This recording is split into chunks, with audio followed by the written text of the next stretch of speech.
மீண்டும் உங்களை நாம் சந்திப்பதிலே மகிழ்ச்சி அடைகின்றோம். நான் இலங்கையில் இருந்து பதுளை போதனா வைத்தியசாலையில் இருந்து வைத்தியர் கிருஷாந்த் வேதநாயகம். வாத காய்ச்சல் அல்லது இந்த ருமட்டிக் ஃபீவரை கண்டுபிடிப்பது, டயக்னோசிஸ் பண்ணுவது எவ்வாறு என்பதை பற்றி பார்த்து கொண்டிருக்கின்றோம்.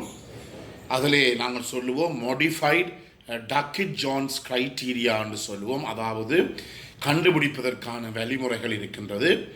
பிரதான படிமுறைகள் என்றால் மேஜர் கிரைட்டீரியான்னு சொல்லி 5 இருக்கின்றது. சிறு அதாவது குறைந்த அதாவது மைனர் கிரைட்டீரியான்னு சொல்லி கொஞ்சம் இருக்கின்றது. இந்த மைனர் கிரைட்டீரியாலே நாங்கள் பார்த்தோம் காய்ச்சல் இருக்க வேண்டும். இரண்டாவதாக அதாவது அந்த அந்த மூட்டுகளிலே வலி இருக்க வேண்டும். மூன்றாவதாக என்ன இருக்க வேண்டும் என்றால், நான் சொன்னேன் அந்த இரத்த பரிசோதனை செய்கின்ற போது இந்த இரத்த பரிசோதனையில் ESR என்ற இரத்த பரிசோதனையும் CRP எனப்படுகின்ற சி ரியாக்டிவ் புரோட்டீன் எனப்படுகிற இரத்த பரிசோதனையும் கூடுதலாக இருக்க வேண்டும். நான்காவதாக முதலொரு முறையும் அந்த நோயாளிக்கு இந்த ருமட்டிக் காய்ச்சல் அதாவது வாத காய்ச்சல் வந்திருக்க வேண்டும். அதுவும் ஒரு மைனர் கிரைட்டீரியாவாக இருக்கின்றது. அதாவது மிக அதாவது கொஞ்சம் மென்மையான ஒரு படிமுறையாக அது இருக்கின்றது. இன்னும் ஒன்று என்ன, அந்த ECGகளிலே ஏற்படுகின்ற மாற்றம். நான் முதல்ல சொன்னேன், இந்த வாத காய்ச்சல் ஏற்படுகின்ற போது எங்களுக்கு கார்டைட்டிஸ் எனப்படுகின்ற இருதய அலர்ச்சி ஏற்படலாம். எனவே இந்த இருதய அலர்ச்சி ஏற்படுகின்ற போது எங்களுக்கு என்ன நடைபெறும் என்றால் இந்த கார்டைட்டிஸ் ஏற்படும். இதன் காரணமாக இந்த ECGயிலே வித்தியாசம் ஏற்படும். எனவே இந்த ECGயில் வித்தியாசம் ஏற்பட்டாலும் அதை நாங்கள் ஒரு குறைந்த ஒரு கிரைட்டீரியாவாக படிமுறையாக எடுத்து நாங்கள் இதை செய்து கொள்ளலாம்.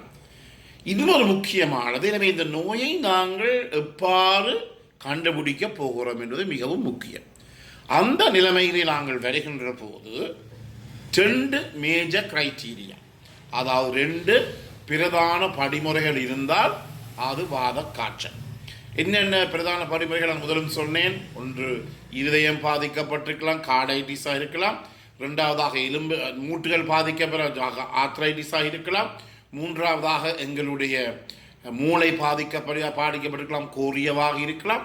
நான்காவதாக தோல்கள் பாதிக்கப்பட்டு தோலிலே தேமல் அல்லது ரேஷ் ஏற்படலாம், எரித்தீமா மார்ஜினேட்டம் ஏற்படலாம். ஐந்தாவதாக எங்களுடைய இந்த தோலுக்கு கீழே கட்டியாக இருக்கலாம், அது சப்கியூட்டேனியஸ் நோடியூல்ஸ். எனவே இந்த மேஜர் கிரைட்டீரியா பிரதான படிமுறைகளிலே 5ல் 2 இருக்குமாக இருந்தால் ஒரு சந்தேகமும் இல்லாமல் நாங்கள் அந்த நோயாளிக்கு இந்த வாத காய்ச்சல் ஏற்பட்டிருக்கிறது என்பதை 100க்கு 100% எங்களாலே கண்டுபிடிக்கக்கூடியதாக இருக்கின்றது. அதே நேரத்திலே இந்த இன்னும் ஒரு படிமுறை இருக்கின்றது. என்னவென்றால், ஒரு மேஜரும் 2 மைனரும் இருக்க வேண்டும். அதாவது நான் முதலிலே சொன்னது போல பிரதான படிமுறைகளில் ஒன்றும், பிறகு நான் சொன்னேன் 5 சிறு படிமுறைகள், மைனர் கிரைட்டீரியா 5 சொன்னேன். அதிலே 2 இருந்தாலும் கூட நாங்கள் இந்த நோயை கண்டுபிடிக்க முடியும். முக்கியமாக நாங்கள் இங்கே கருத்து கொள்ள வேண்டியது என்னவென்றால், இந்த நோயை 100க்கு 100 இந்த 2 மேஜரும் அல்லது ஒரு மேஜரும் 2 மைனரும் இருந்தால் இந்த நோயை எங்களாலே கண்டுபிடிக்க முடியும். அதில் முக்கியமாக இருக்க வேண்டிய இன்னும் ஒரு முக்கியமான ஒன்றென்றால், முக்கியமான படிமுறை எசென்ஷியல் கிரைட்டீரியா ஒன்று இருக்கிறது. அதாவது அவருக்கு இந்த தொண்டையிலே நான் முதலிலே சொன்னது போல இந்த குரூப் A பீட்டா ஹீமோலிட்டிக் ஸ்டெப்ரோகாக்கை எனப்படுகின்ற இந்த பாக்டீரியாவினுடைய தாக்கம் இருந்ததை நாங்கள் அத்தாட்சிப்படுத்த வேண்டும். அத்தாட்சிப்படுத்தினால் மட்டும்தான் 2 மேஜர் இருந்தால் அல்லது ஒரு மேஜரும் 2 மைனரும் இருந்தால் நாங்கள் இந்த நோயை கண்டுபிடிக்க முடியும். எனவே இது அனைவருமே அறிந்திருக்க வேண்டிய ஒரு விடயம். ஏனெனில் இது வைத்தியர்கள் மட்டும் விட்டுவிடக்கூடாது. நாங்களும் இதை பற்றி அறிவுடையலாக இருக்கின்ற போது எங்களுடைய பிள்ளைகளை எங்களாலே பாதுகாத்து கொள்ள முடியும். எனவே நான் முதலிலே சொன்னேன், இந்த தொண்டையிலே ஏற்படுகின்ற இந்த பாக்டீரியா என்ற கிருமியினுடைய தாக்கத்தை எவ்வாறு நாங்கள் அறிந்து கொள்வது என்றால், உங்களுக்கு தெரியும், ஊடக வளர்ப்பு ஒன்று இருக்கிறது, கல்ச்சர். அதாவது இரத்தத்திலேயோ சிறுநீரிலேயோ அல்லது மூளை முன்னான் பாய்பொருளிலேயோ இருக்கின்ற கிருமிகளை நாங்கள் எடுத்து ஒரு இரத்த ஊடகத்திலே அந்த பொருளை நாங்கள் இரத்தத்தையோ சிறுநீரையோ போட்டு அந்த இரத்தத்திலே சிறுநீரிலே இருக்கின்ற கிருமிகளை நாங்கள் வளர்ப்போம். இதை நாங்கள் கல்ச்சர் என்று சொல்லுவோம். கல்ச்சர் வளர்ப்பு ஊடகம்தான் கல்ச்சர் மீடியா.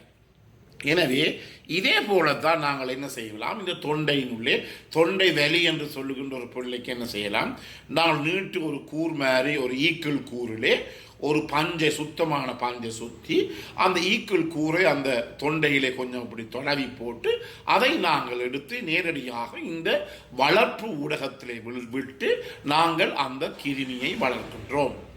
அதாவது இதை நாங்கள் சொல்லுவோம் தொண்டையிலே இருந்து swept and culture, throat swab and culture.